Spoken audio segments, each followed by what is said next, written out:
Passamos a apresentar os 4 Evangelhos, Revelação da Revelação, Jean Baptiste Rustin. Narração, Paulo de Moraes.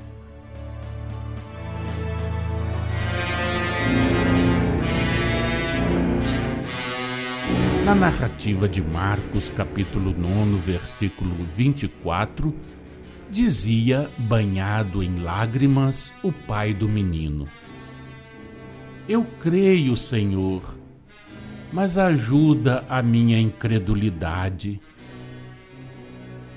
Isto é expansão de simplicidade e de humildade.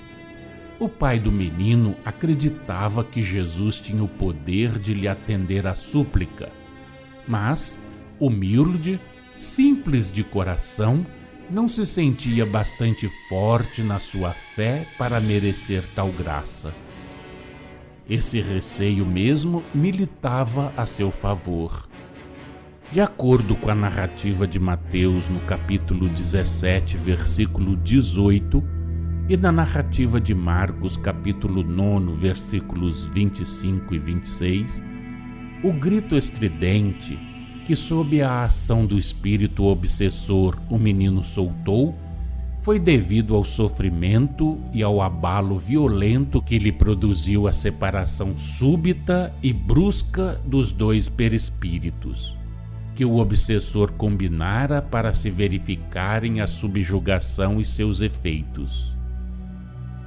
No momento em que cessou a subjugação, diz a narração evangélica, o menino ficou como morto, de sorte que muitos diziam ter ele morrido.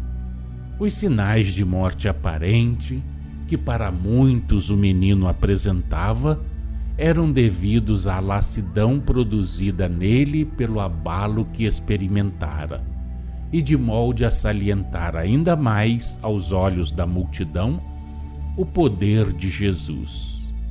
Logo que o mestre o segurou pelas mãos e o soergueu, ele se levantou. Para obter esse resultado, Jesus lhe restabeleceu a força fluídica, empregando a ação magnética. Como sabeis, esta se produz por ato da vontade de quem atua. Qualquer espírito bem intencionado poderia, pois, tê-la exercido. Esta pergunta, formulada pelos discípulos a Jesus, conforme a narrativa de Mateus, no seu capítulo 17, versículo 19, e da narrativa de Marcos, capítulo 9, versículo 28, por que não pudemos nós outros expulsar aquele demônio? Qual a causa de não termos podido expulsá-lo? Esta pergunta que os discípulos dirigiram a Jesus vos mostra que já eles antes haviam curado doentes, expulsado espíritos obsessores, livrado a muitos de subjugações. Se não possuíssem já, dentro de certos limites, essa faculdade, se não a houvessem já exercido, não se teriam espantado daquele insucesso, não teriam mesmo em caso algum tentado a prova. O mestre os preparava enquanto se achava na companhia deles, dentro da série e do encadeamento dos fatos, dos acontecimentos, tudo tinha que concorrer e concorria para lhes desenvolver a fé e torná-los aptos ao desempenho da missão que lhes seria confiada, quando Jesus terminasse o da sua na terra.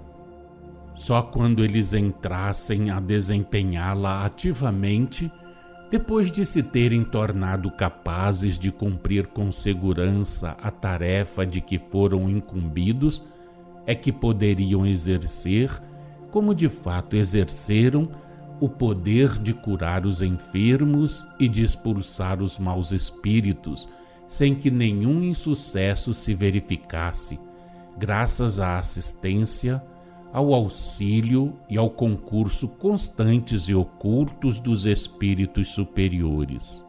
Deu-se com as faculdades dos discípulos o que se dará com as dos médiuns atuais. Conservaram-se limitadas enquanto tinham de girar dentro de um círculo acanhado e de súbito se desenvolveram, logo que o mestre julgou oportuno o momento.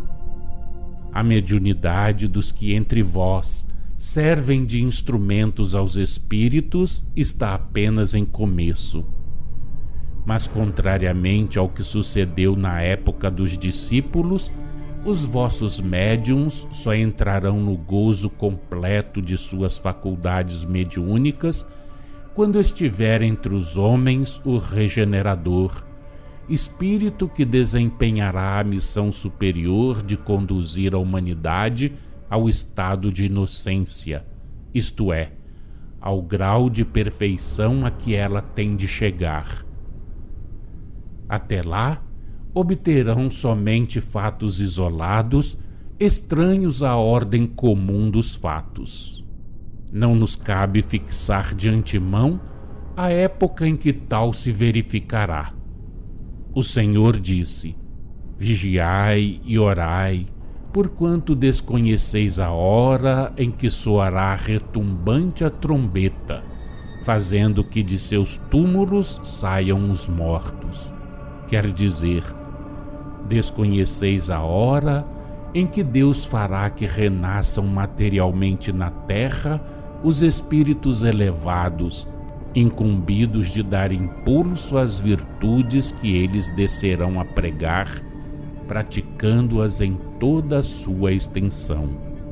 O chefe da Igreja Católica, nessa época em que este qualificativo terá a sua verdadeira significação, pois que ela estará em via de tornar-se universal, como sendo a Igreja do Cristo, o chefe da Igreja Católica, dizemos, será um dos principais pilares do edifício.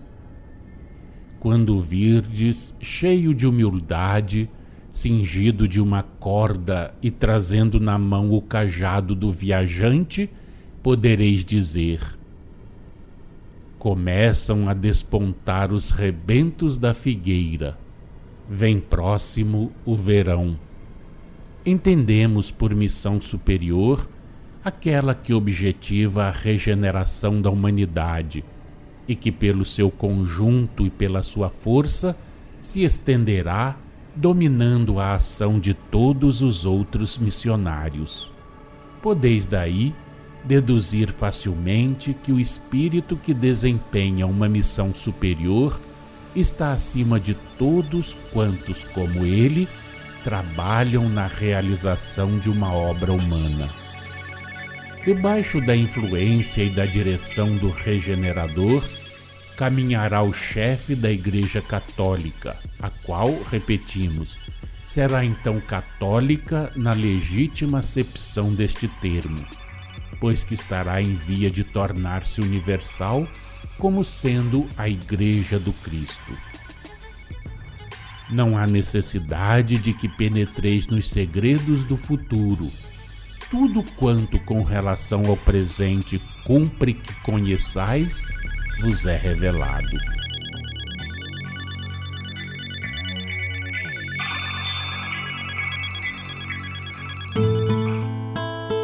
Acompanhe no próximo programa mais um trecho de Os 4 Evangelhos, Revelação da Revelação, Jean Baptiste Rustin.